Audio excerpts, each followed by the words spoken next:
My name is Shalwa Ziziguri. I'm a member of Young Atlanticist Working Group, and I come from Georgia. Today, it's my great privilege and honor to have the opportunity to introduce President of Georgia, Mr. Mikheil Saakashvili. Mr. Saakashvili graduated from the Kiev University Institute of International Relations, and then he moved to the US to attend Columbia University in New York City, where he received a master's degree in law in 1995. From 1995 to 1996, he studied law at the doctoral level at the George Washington University National Center of Law in Washington, D.C.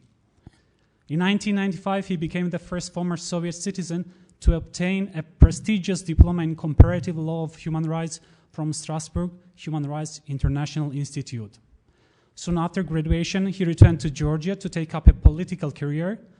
By 2000, President Shevardnadze had appointed him Minister of Justice, but he decided to resign 2 years later to protest widespread corruption and cronyism among the Georgian leadership. In November 2003, he successfully led a bloodless rose revolution triggered by falsified parliamentary elections to oust President Shevardnadze. And in January 2004, Mr. Saakashvili became the youngest president in Europe. Well, when I was thinking what I could say about his accomplishments as president and what Georgia has achieved under his leadership, a lot of things came to my mind. But I had realized that I would not have enough time today to cover everything. And besides, information about internationally acclaimed reforms in defeating corruption and organized crime and creating a world-class climate of business-friendly regulation and transparency in Georgia, you can also easily find in media. Therefore, I want to draw your attention to something which is also related to my personal experience. In January 2004, when President Saakashvili took the office, I started my service in the Georgian Armed Forces. And the very first thing he did after he was elected was to visit my unit. I remember very well his speech, which was full of promises. He announced that strengthening of country's defense capacity would become #1 priority of his government, and pledged that in a few years, Georgian armed forces would meet NATO standards. Frankly speaking, me and my friends were very skeptical about what he was telling us, because crippling poverty and an economy shackled by corruption had put Georgia in such a catastrophic situation that everything needed to start from the scratch to achieve those goals. However, much to our surprise and many others, his promises were followed by the most radical reforms and changes in the defense system. And in less than 1 year after this meeting, my unit was already deployed to Iraq to participate in peacekeeping operations. The contingent was gradually increased up to 2,000 soldiers and significantly contributed to the common cause of peace in the region. Georgia also remained engaged in peacekeeping operations in another volatile region in the Balkans. Now, with 800 personnel, Georgia is the second largest contributor to ISAF operations among NATO's partner countries. And the Georgian government has recently pledged to NATO leadership to contribute additional troops, which will make Georgia the largest non-NATO troop contributor in Afghanistan. What is more important, the Georgian armed forces have always been highly praised for their courage, commitment, and professionalism from our allies and partner countries. Truly enough, since 2004, Georgia, from being almost a failed state, has been successfully transformed into a key player in today's global security environment and has come closer to NATO membership than never before. So I would rather stop here, and please join me to welcome President Mikheil Saakashvili.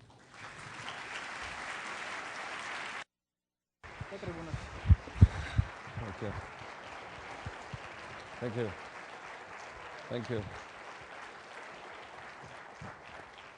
Thank you, Shalva. Thank you, all of you. I mean, it's needless to say that it's an incredible thrill to address this crowd. Maybe it's the most important event I get here. And I think our relations to Atlantic Council, our relations to the country, my personal kind of experience with it is absolutely fantastic. I'm really delighted to address you, the meeting of Young Atlantists, because, well, I myself consider to be myself a young Atlantist. I mean, partly young and very much Atlantist. But more seriously, I'm delighted to be here because the belief in the core values of the Transatlantic Alliance is simply the credo of my whole political life. This is much more important, the very essence of today's Georgia's democratic experience. Young leaders like you are not spoiled by cynical manipulations, at least yet. They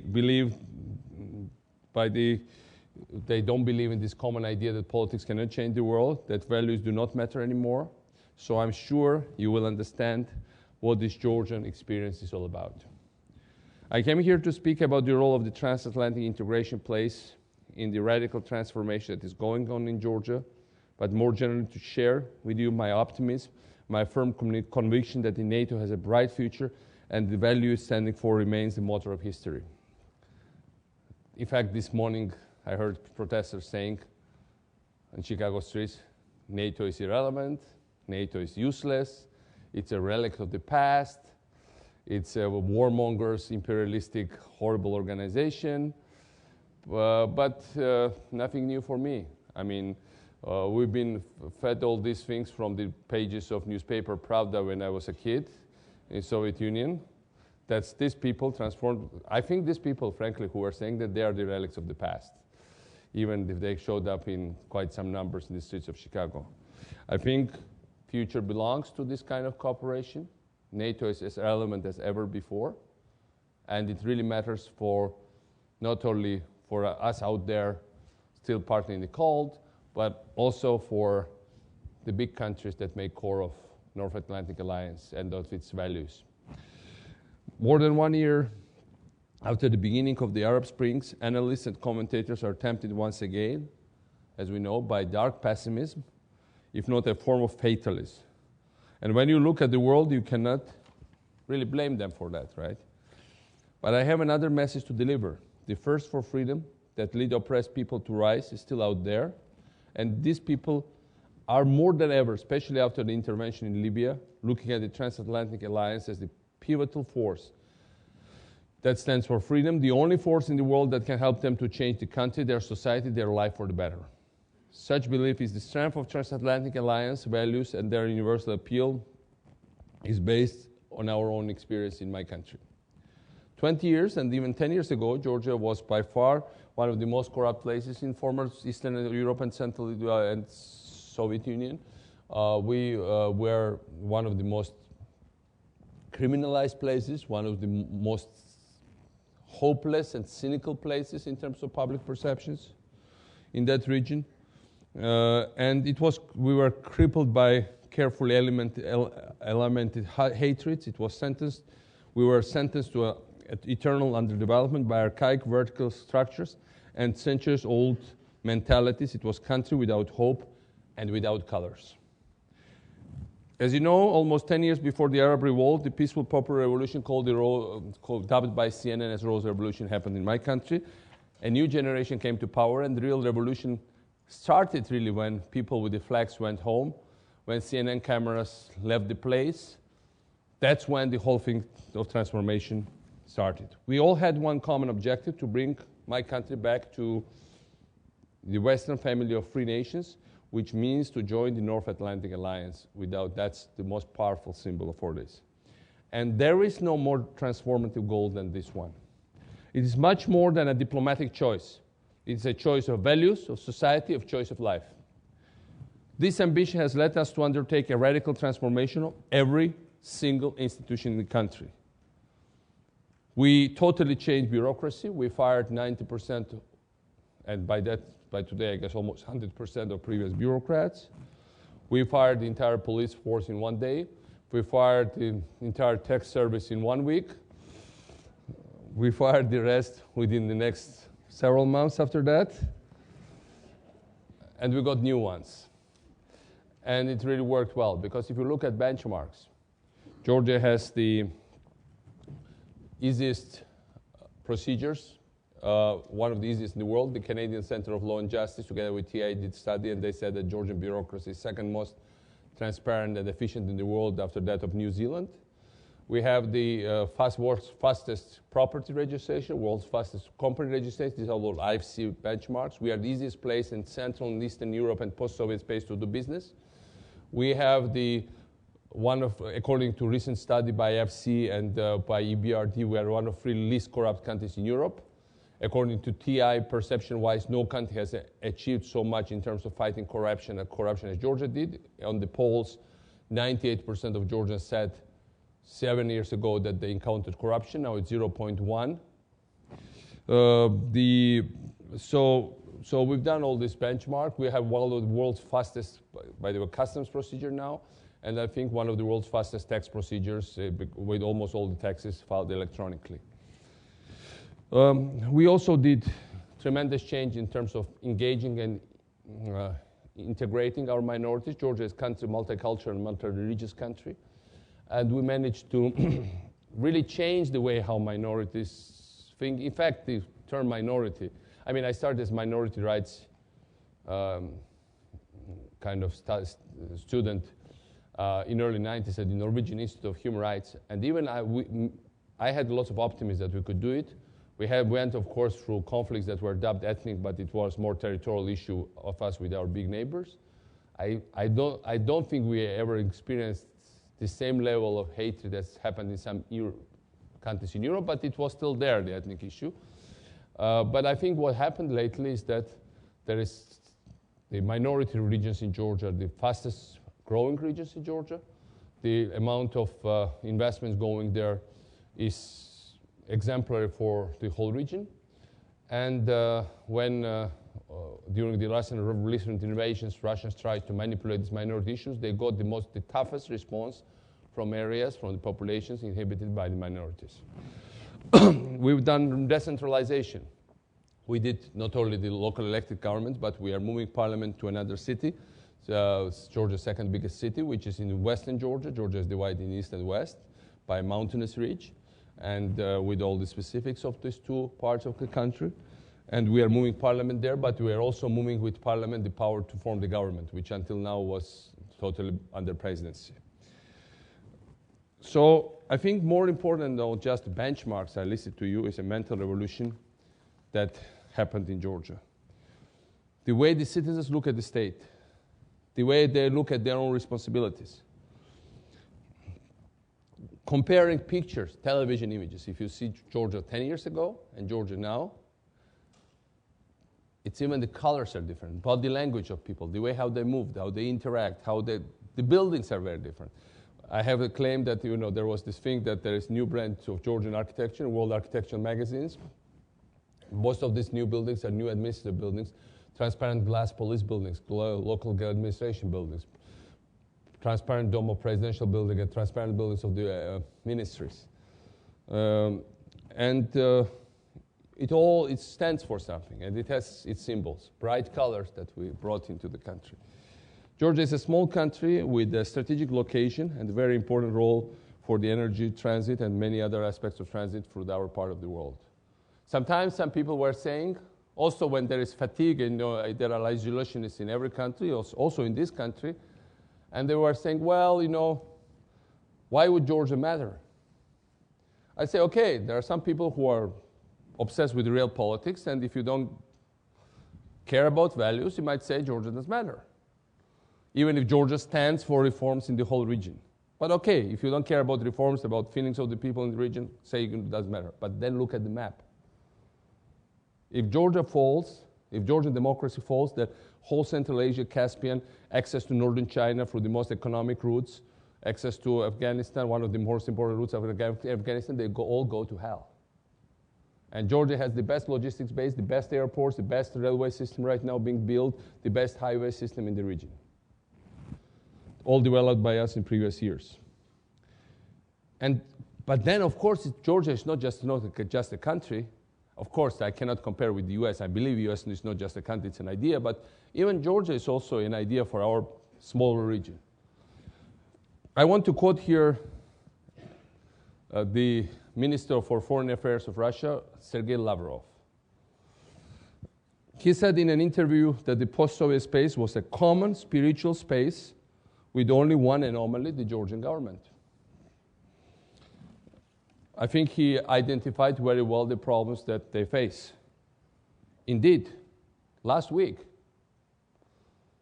new Prime Minister of Russia Medvedev said during his confirmation hearings at Duma, we would very much like to imitate, he said, everybody knows I hate Saakashvili, but Georgia has done amazing reforms and we need to study them and maybe apply them in Russia. Look at what's the cynicism of history? Which country was invaded by Soviet Union or Russia in the last decades and it didn't collapse, didn't fall totally under control? Or which government ever survived it?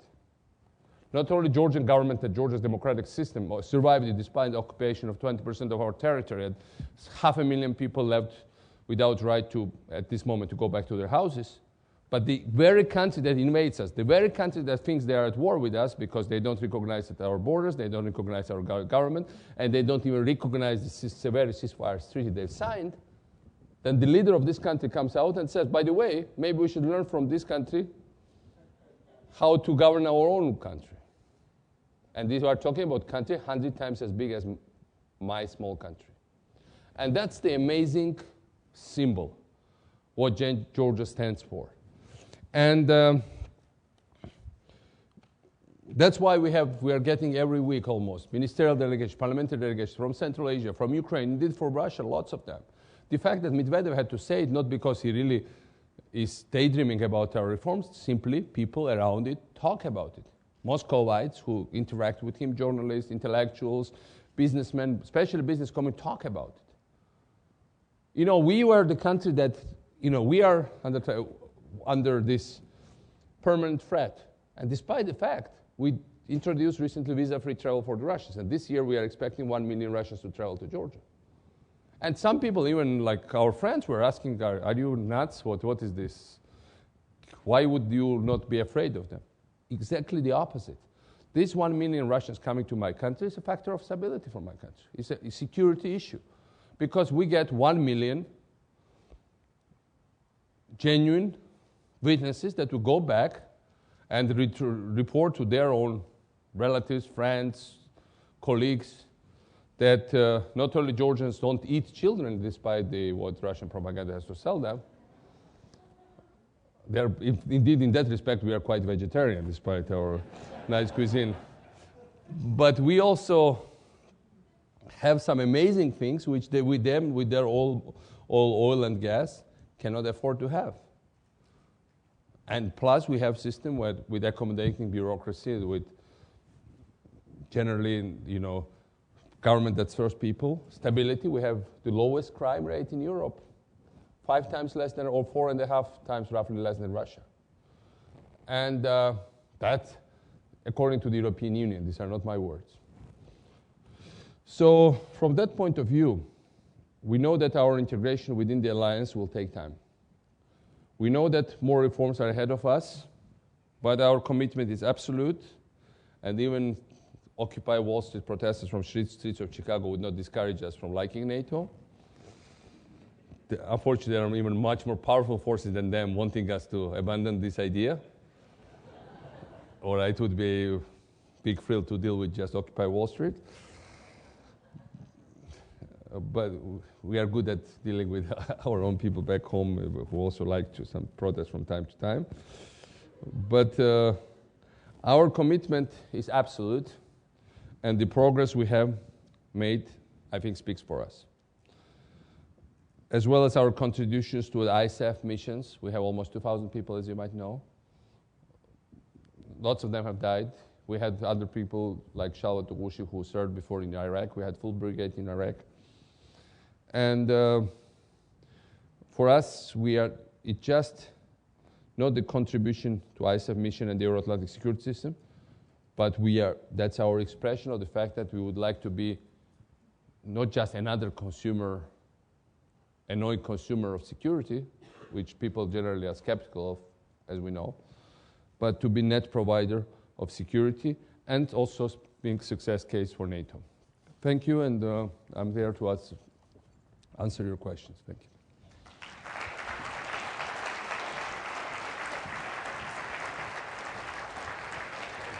And Diamond kindly agreed to.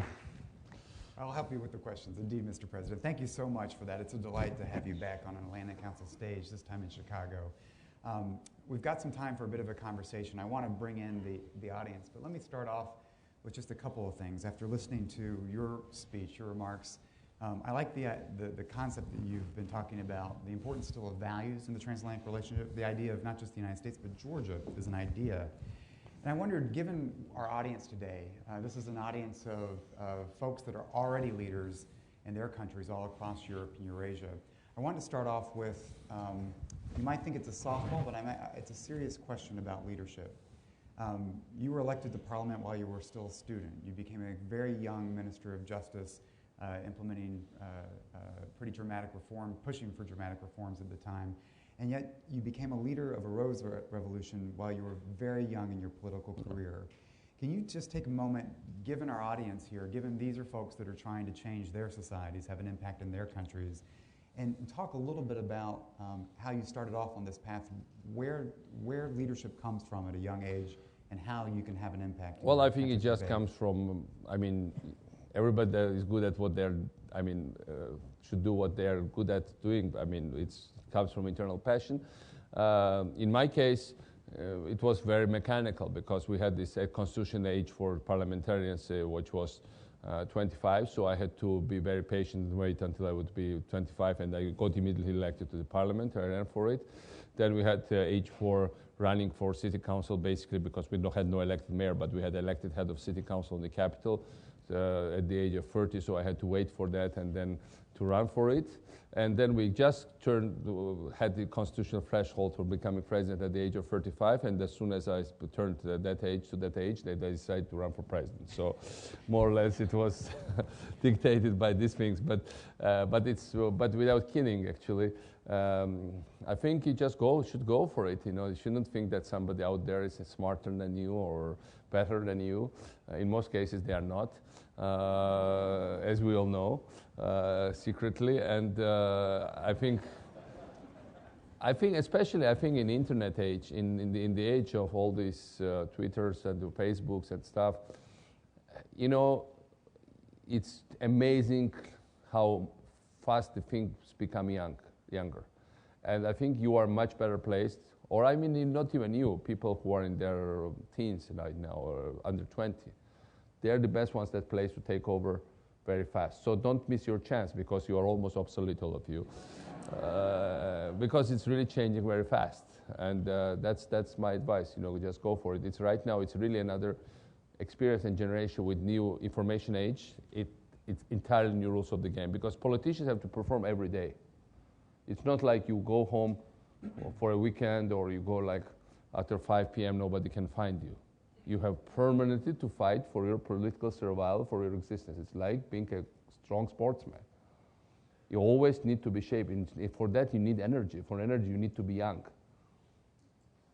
And it's not necessarily being wise. I don't think when people say, frankly, I maybe have, people when they start to say, yeah, but I'm now wiser, it's the people's way to conceal that they are just less efficient or maybe they're more stupid. And then they try to compensate by consoling themselves that they're wiser. There is no such thing as wise. Just, wise really means that you are not taking risks. And one thing I encourage all of you to do is to take risks all the time. That's the only way you can succeed. Thanks, Mr. President. I want to ask one more question and invite the delegates to come up to the microphone to ask questions. But we started this discussion at the Young Atlanticist Summit yesterday with Secretary General Rasmussen, who spoke about Georgia. And there's some positive things and some negative things. I want to get your assessment of where you think you are. Secretary General reaffirmed the Bucharest commitment and reaffirmed that Chicago itself will validate the open door policy. You were here in Chicago in 3 of the summit meetings taking place. I think the only non-ally that's in as many meetings, the ISAF meeting, the partnership meeting, and the meeting among aspirants as well. You mentioned yourself, your contribution in Afghanistan. I think you'll now be the 2nd largest non-NATO troop contributor in Afghanistan. The Secretary General put down a marker of the importance of the elections this fall. And we had a conversation earlier on this stage this morning about perhaps momentum leaving this sense of enlargement, momentum, the paradigm of a Europe whole and free, the enthusiasm really being drifting away because of, in part, the Eurozone crisis, other more difficult challenges.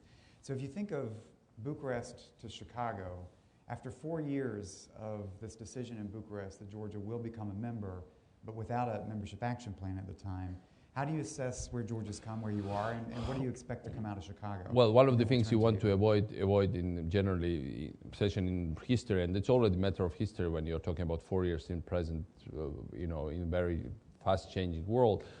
You don't want to get this in the same circles like some squirrel, and you don't want to have deja vu. And the deja vu for this year, some people might have been, NATO summit, Russian elections, American elections, Georgian elections.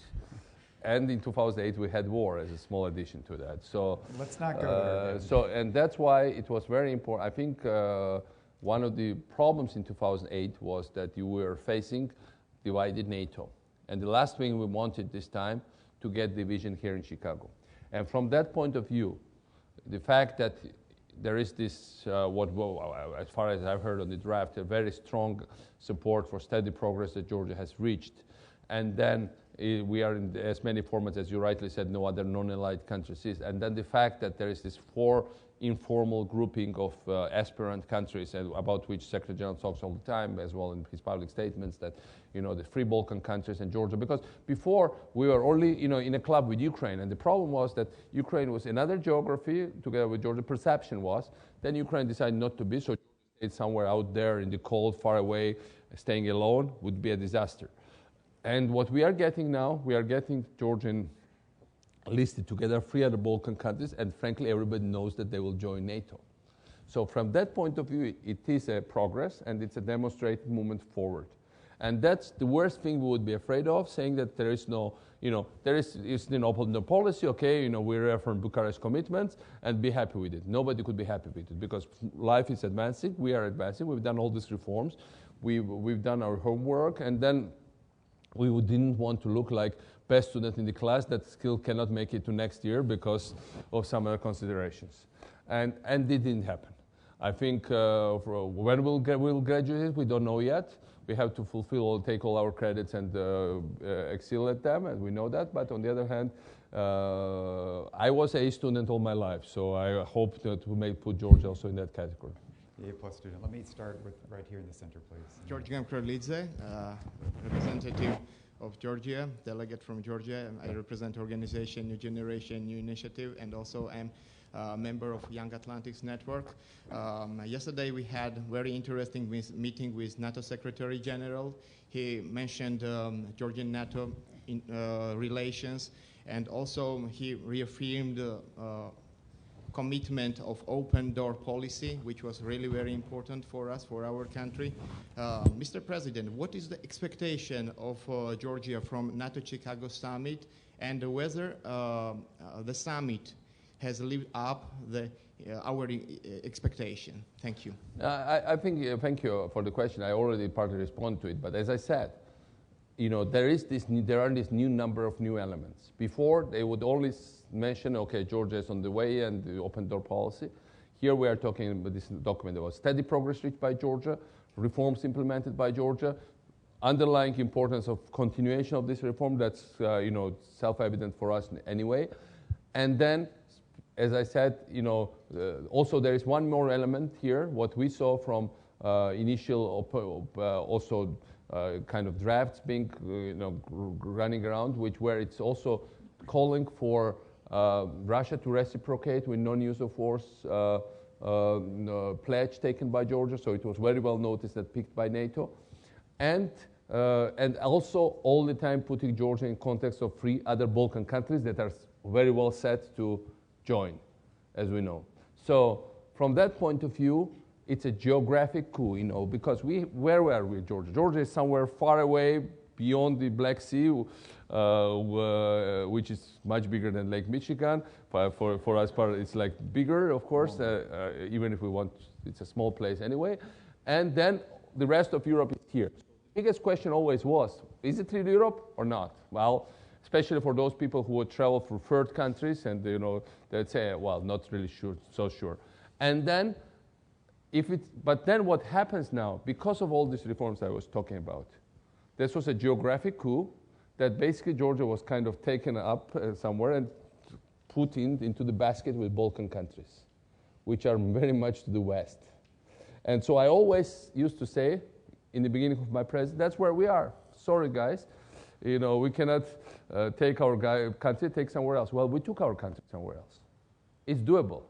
It's doable through reforms, through changes, from success. The fact that, in the times of economic crisis, we had 7% growth this year. We'll expect 8, maybe 9 this year, and double digits next year.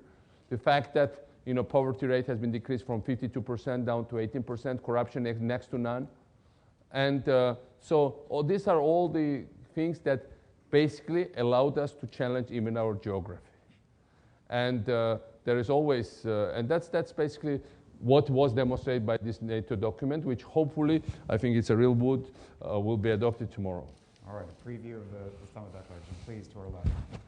Mr. President, thank you very much for taking your time to be with us today. My name is Seth Berliner. I'm from Chicago. My question is, as you continue your efforts to reform Georgia, what more will you do to support full and equal rights for women? Well, that's the biggest challenge for us. And I think what we have now is that we have, I think, 4 government, at least 3 government female members, including the Vice Prime Minister. We had previously women in different positions. Some of them now are in parties opposing the government. We had I think roughly half of our judiciary and prosecutors are female. We have 80% of my administration staff are female. We still have a long way to go to, I was asking today, even in the US Senate, I was talking to Senator Durbin, he was complaining there are only 17 women out of 100. Well, I think in Georgia it's more or less the same ratio, maybe even less. The problem is that we'll be very much encouraged. We have mixed system, proportional and single mandate, and it's like I think we'll encourage strongly, for at least my party, to put as many women candidates on their list as we can. But then when it comes to single seat constituency, I'll be very open. It's always harder for a woman to get through than for a man. We had some in the past that made it, but usually, as we all know, in some societies, maybe in most of them, most of the more active voters are women, but they're the toughest one under women who want to run for elected offices. And that's going to change. That's changing already. I think we are advancing this, and ultimately I strongly believe that women are better than men, and that's at least my official statement, and I will not go away from it. I better move to the next question. Okay, I'm going to turn to the gentleman over here, please. Hello, Mr. President. Thank you. I know, by the way, this is a very offensive statement for feminists, but that's how it is. So. Hello, Mr. President. Thank you very much for coming out and talking to us this afternoon. My name is Mike Blazing. I'm a high school student from Virginia Beach, Virginia. And I just wanted to say that the Caucasus region has had a long history of ethnic tensions, and there have been plenty of conflicts in the region, but Georgia's been so successful recently in reforming and installing democracy in its government, and progress is still continuing at an alarming rate. And that makes it somewhat of an anomaly in the Caucasus geopolitical area.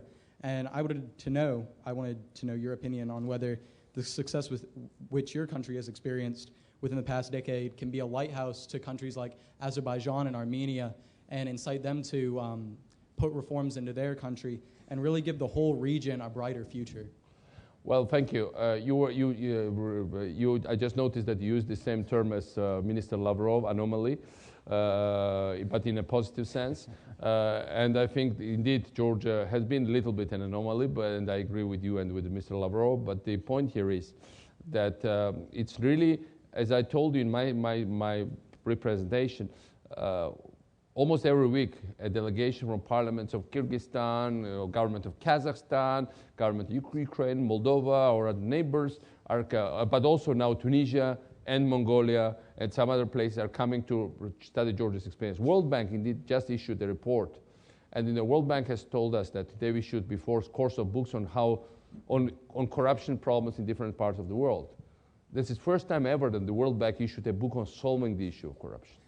Now, and they've been doing presentations all over the place, so not only like countries that aspire to develop fast, like in Africa or some parts of Asia, but also in Western Europe. Some Western European governments asked for presentation of this book behind the closed doors, like working way, to see what they can apply.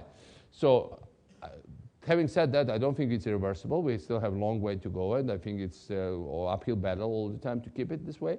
However, that has been very much noticed in our region. And that's why Georgia stands for much bigger than the small, even strategic territory in our part of the world. It stands for the idea that, in post-Soviet, there were two ways to govern post-Soviet societies. Yeltsin's type of chaos, like chaotic, violent, but democracy, freedom of speech, some kind of democracy, freedom of elections. But then Putin came in, and he brought seeming order, much less crime, much more regulated corruption. Of course, corruption is even more, but it's regulated, so it's under strict control of the government. And that's what said, this is better than that chaos we had. And the assumption was that, there is no third way. And then Georgia came up with something else. You can have freedom of speech, freedom of demonstrations, freedom of not only elections, but assembly or protesting or anything. But then it's the lowest crime rate in Europe, the lowest corruption rate, or one of the lowest in Europe. I'm not even talking about post-Soviet world, easy place to operate within, and still a place that has these huge existential challenges. So that's very appealing to many people. And that's exactly what Georgia stands for. That's why we are in under permanent menaces, and we have to operate by neglecting them, because we tend to focus on positive ones. Because the last thing you want to do when you are menaced is to shout, oh, we are besieged, by the way, and we should get easy ride because, we are in trouble anyway, so please leave us alone. On the contrary, we are holding ourselves to higher standards, because I believe that ultimately our best defense is continuation of reforms and widening of our democracy. That's Mr. President, I know the time is tight, so I'm going to pick up a couple of questions at the time. In the center and back to the left, please. So please. Hello, President Saakashvili. My name is Alexander Slater, and I'm a Young Atlanticist. We started off with a question from Damon that he characterized somewhat jokingly as a softball. So here comes the hardball. One of the biggest obstacles to Georgia's accession to NATO is the occupation of Abkhazia. What is your plan to get Russia out of Abkhazia? Well, I think we have... sorry. Do you want to pick up two, and then we'll come back to this? Okay. Just right here, please. Hi, my name is Harper Dorsk. I'm with the International Model NATO Program and the American Security Project. My question is following similar lines. What is Georgia doing to secure its energy security vis-a-vis Russia, and how will that affect its efforts to join NATO? Right. We are already energy-wise secure from Russia. We are one of the biggest exceptions in Europe. And the way we did it, in 2005, Russia did full-blown energy embargo on us, and we had blackout for like 90% of our territory for a few days. Then we learned our lessons. We restructured the sector. We invested heavily. We killed corruption there. And what happened is that the sole commodity which we export now to Russia is electricity. We are big hydropower, green power, clean energy producer. We are doubling our hydropower capacity within the next 5 years. We'll sell more to the Russians, but we're already selling to Turks, to Azeris, to Armenians, to European Union for Turkey. So it's really hub for electricity, hydropower, energy in the region. We are getting basically our gas at reasonable price, much better than any Europeans are paying for Russian price from Azerbaijan. And we are increasingly introducing other alternative energies. By the way, we are moving the whole government to big electric car driven, and we want to also do assembly of electric cars in Georgia. I think we believe in 10 years most of the developed world will be driving that cars, and let's meet in 10 years. You'll still be maybe young and Atlantist, and we can talk about it. But ultimately. That's what we're doing. On Abkhazia, I think Abkhazia is this case. Russia occupies two Georgia regions, 20% of the territory. They cleanse one of almost 100% of the population. 6,000 or 7,000 people are left there, South Ossetia. Abkhazia used to have 600,000 people. It was Riviera of Eastern Europe, Black Sea coast, subtropical to tropical place, very beautiful, like Northern California. It now has around 80,000 people left in that place. All the others were thrown out. And it's Russian occupied. Obviously, there is a heavy Russian presence. I think the best way to change the whole thing is to change Russia, and it's the easy answer, but the hardest one. And I think it's inevitable. Present policy, what Russia is offering its own population: confrontation with the U.S., they've said continuously for the last 10 days, I've heard 3 statements from Russia about possible use of nuclear weapons. You think you can seduce any society into submission or, support for the government by promising them end of the world? And so the point here is, or imperial nostalgia. Okay, here we are, great things. We conquered 20% of Georgia, and then, by the way, 4 years later, we are learning from Georgia how to maybe change our own country. So, in a way, that's the fact that even Medvedev had to speak about it. It means that people around him are talking about it, right? So I think Russia will inevitably change. And once they change, I think automatically they will get out from occupied areas. There is no way. The places are not sustainable. There is nobody sane like Moody and the present Russian opposition who would ever say that, come on, we should become another empire. They want, even Russian nationalists today, they are saying we want Russia to be a normal country. And normalcy means getting out from these imperial pursuits which they have been following until now. So let me pick up probably it might be our last 2 questions here. The gentleman on the right and then in the center, please. Thank you, President. When Georgia is admitted into NATO finally, how is Georgia able to contribute to the overall thought of smart defense? Yeah. Smart defense and in the center. Президент Саакашвілі, вітаю вас в Чикаго. I'm here. Yes. Вітаю вас в Чикаго. Дуже дякую. Надіюсь, що вам подобається це місто. My question is, what do you think the role of Georgia and other potential NATO membership countries will be in NATO in 10, 20, 25 years? Thank you. Yeah, thank you. I think there's one more. Okay, we'll pick up the third one here. Not such an easy question. Given that NATO has a founding belief in democracy and Georgia's desire to be part of NATO, I was hoping to get the President's explanation about the recent termination of Bidzina Ivanovich's citizenship as he was running for candidacy. Thank you. Well, it's an easy one, a very easy question. Well, there was just change to Georgian constitution where even if you are not Georgian citizen and you are European Union citizens, you can run for Georgian anything. Basically, we undermined what was the plot to delegitimize our elections, and would not allow it. Because I think what the enemies of Georgian democracy want Georgia optically to look like a country that deprives its opposition of election rights or some other things. No problem. Anything, we are more open than anybody can be. How many countries here allow participation of non-citizens in presidential and parliamentary election? Well, we do.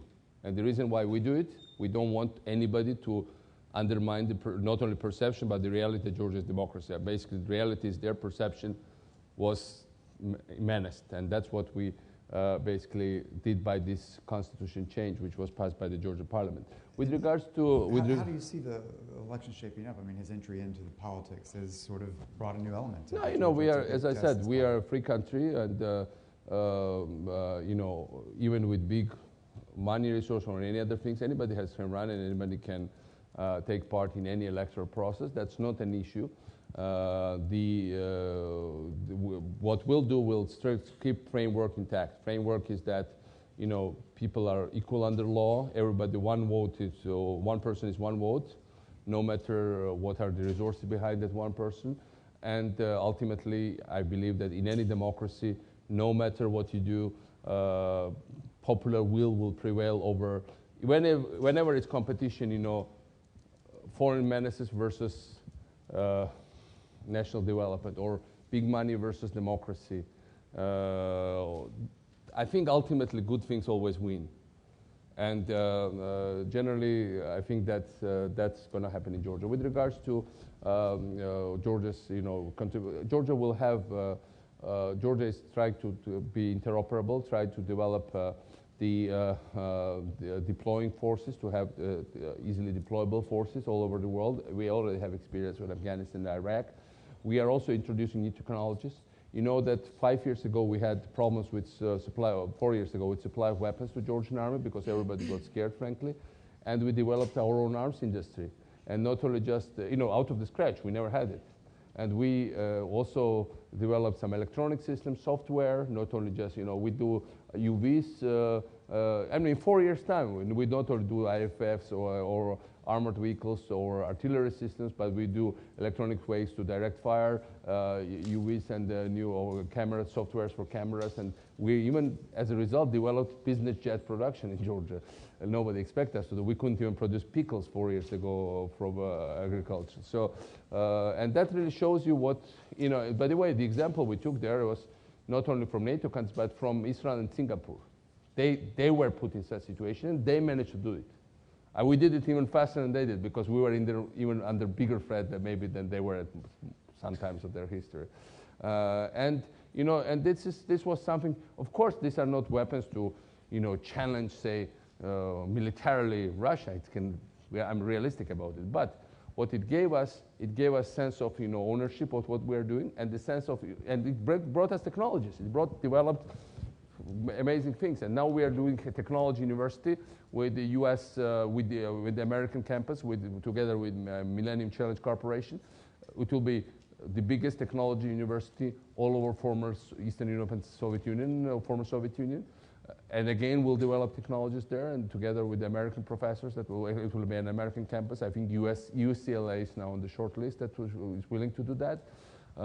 So in all respect, Georgia will be a very good partner. Well, that's all I want to say. Well, did I miss any question? The final comment on Georgia, what does it look like in 10 years in the alliance, 10 years into the future? Well, I think, as I said, I mean, Georgia, I think Georgia will really, is really a hub in that part of the world. The way how we're modeling Georgia is a hub of having democratic system of government, very free liberal economy. We want to keep it this way, non-corrupt. So in many ways, we've been studying from other hub places how they managed to develop, despite difficult geopolitical circumstances. I think one of the ways to develop Georgia as a hub also is a transit road now to Afghanistan. We are also capitalizing on that, and I think Georgia is offering the very safe route together with all our partners in this Central Asian and Caspian region. I think it will be a highly successful case as it is now, but it will be more obvious. It's now, right now, it's a regional superstar. I hope in 10 years, maybe as immodest it might sound, but maybe it can become from being a regional superstar to being some kind of worldwide star in many different directions. At least that's our ambitions. And as I told you in the beginning, you should always aspire to be the best, not to be like somewhere mediocre, halfway, maybe not now, next year, maybe 5 years from now, I should first get other experience. No. If you decide that you like certain position or certain level of professional development or reputation, just go for it. And we as a country are going for it, and we'll get there, I'm sure. Mr. President, after a conversation today that's dominated by the difficult mission in Afghanistan, the difficulty with capabilities, it's refreshing to have you come here with your energy, your enthusiasm, and your optimism about the alliance. I want to thank you for sharing that with our audience today. I think one of the key things in watching the space forward, the challenge of how the alliance manages the relationship with Georgia in the years to come, is one of the key tests facing the alliance going forward. And I want to thank you for sharing your thoughts with the group today. Thank you. Thank you for thank you. Thank you so much.